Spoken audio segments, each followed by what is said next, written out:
Le data center, probablement l'un des modules les plus importants dans une infrastructure réseau.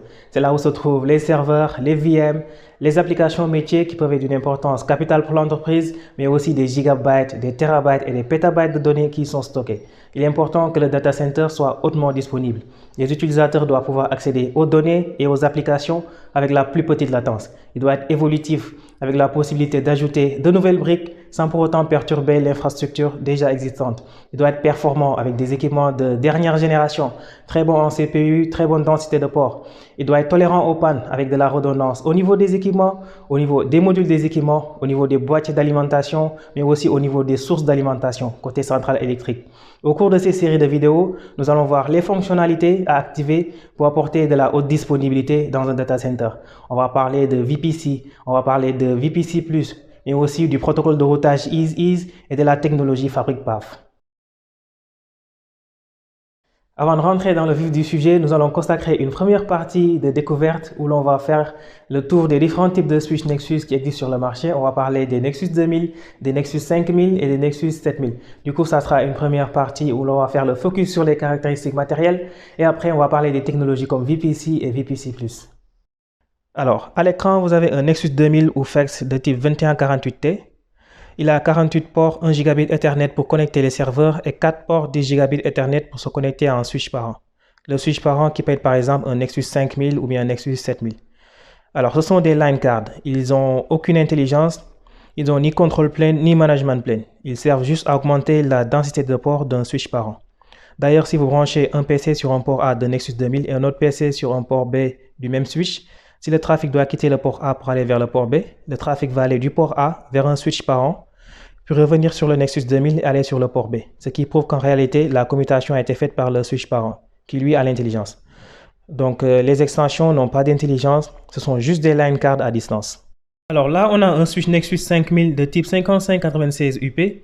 Il a 48 ports 10 Gb SFP+, c'est des Unified ports, c'est-à-dire qu'il supporte Ethernet et Fiber Channel. Ce switch peut être divisé en deux parties. Il a une configuration fixe en bas et une configuration modulaire en haut. Donc la possibilité d'ajouter de nouvelles extensions. Il a un control plane et un management plane comparé au switch Nexus 2000. Et il supporte pas mal de techno niveau 2 et niveau 3. Au niveau 2, on peut citer par exemple STP, MSTP.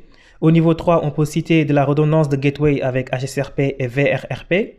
Des protocoles de routage comme OSPF, EIGRP ou bien BGP. Mais aussi des technos qu'on va voir ensemble comme VPC, VPC+, et Fabric Path. Et là, on a un switch Nexus 7000, de grands switch, carrément une grosse armoire avec 18 slots pour héberger les superviseurs et les line cards. À l'écran, vous avez un modèle de type 7018. Il a un superviseur de type SUP2E à 32 Gb de RAM. Il existe aussi les superviseurs SUP1 à 8 Gb de RAM, SUP2 à 12 Gb de RAM et SUP3E à 64 Gb de RAM. Vraiment, c'est des switches très performants. Et comparé au switch Nexus 5000, les 7000 ont bien sûr plus de densité de ports, ils sont plus performants et ils supportent à peu près les mêmes technos. On peut faire du VPC, on peut faire du VPC+, du Fabric Path, du VXLAN, etc. Le switch Nexus modulaire 7018 à 18 slots, les C sont des line cards et les 2 sont réservés pour les superviseurs. Il existe différents types de line cards. On a les line cards de type M et on a les line cards de type F. Les line cards de type M ont 3 générations, M1, M2 et M3. Ils sont plus orientés fonctionnalité et ont une bande passante moyenne comparée aux line cards de type F. Les line cards de type F ont aussi 3 générations. Ils sont plus orientés bande passante et ont moins de fonctionnalité. Par exemple, la première génération F1 ne supporte que du niveau 2. Il faut noter que chaque nouvelle génération de line card apporte plus de fonctionnalités et plus de bande passante que la précédente. Les line cards de type F1 supportent VPC pour le lien Peerlink et Fabric Path. Les line cards de type F2 supportent les mêmes fonctionnalités que les line cards de type F1 et en plus de ça, ils font de l'OTV et certains peuvent être connectés au FEX ou Nexus 2000 pour augmenter la densité de ports. Les line cards de type F3 font du VPC, de l'OTV, du Fabric Path, de l'MPLS, du LISP et certains peuvent être connectés au FEX et d'autres font du VXLAN.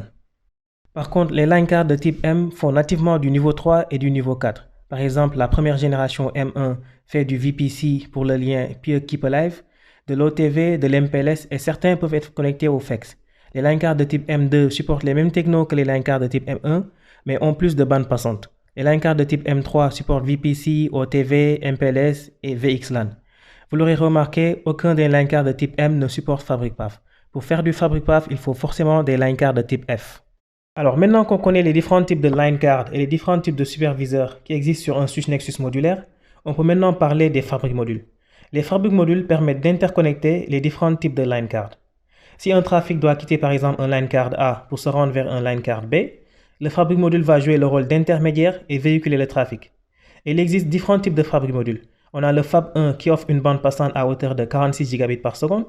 On a le Fab2 qui est à 110 gigabits par seconde et le Fab3 qui est à 460 gigabits par seconde. Maintenant qu'on connaît les différents types de superviseurs et les différents types de Fabric modules qui existent, on peut apprendre à choisir le bon type de line card pour son switch Nexus modulaire. À l'écran, vous avez deux nomenclatures de line card. Les trois premières lettres permettent d'identifier le type de switch Nexus sur lesquels ils peuvent être installés. Donc là, on a des Nexus 7000. Puis on a le type de line card, M et F. Puis on a le numéro de génération, 2 partout. Puis on a le nombre de ports, 24 et 48. Ensuite, on a la capacité de chaque port, X pour 10 gigabits par seconde, F pour 40, C pour 100 et G pour 1 gigabit par seconde. Puis on a le type de port, P pour SFP+, S pour SFP, Q pour QSFP+, T pour RJ45, 2 pour X2 et K pour Cisco CPAC. Ensuite, on a le type de Fabric module supporté. Donc là, on a du Fab2 qui fonctionne à 110 gigabits par seconde. Et enfin, on a le nombre de Fabric modules à utiliser pour fonctionner à capacité maximale. Si on a 5 Fabric modules de type Fab2, on va sur des 550 gigabits par seconde. Et enfin, la dernière lettre, si c'est L, ça veut dire extra large. En gros, la line card peut supporter une large table d'adresse MAC, un grand nombre de routes IPv4 et IPv6, mais aussi un grand nombre d'entrées NetFlow et de listes de contrôle d'accès. Et si c'est pas L, ça veut dire que la line card fonctionne à capacité normale. Alors, pour résumer, on a parlé du châssis qui abrite tous les autres composants. On a parlé des line cards, on a parlé du superviseur, mais aussi des Fabric modules. Tous ces composants, la plupart d'entre eux produisent de la chaleur et ont besoin d'électricité pour fonctionner. Le Cisco Nexus 7018 supporte jusqu'à 4 slots d'alimentation. Et chaque boîtier d'alimentation peut être connecté à 2 sources d'électricité différentes pour apporter de la redondance. Et aussi, on a les ventilos qui permettent de refroidir tout ça. On peut avoir jusqu'à 2 slots. Voilà, c'est des gros ventilateurs qui permettent de refroidir pratiquement tout le châssis. Pour terminer et clôturer cette partie, nous allons apprendre à calculer la capacité maximale de commutation d'un switch Nexus modulaire. Déjà, le nom du switch peut renseigner sur le nombre de slots qu'il contient.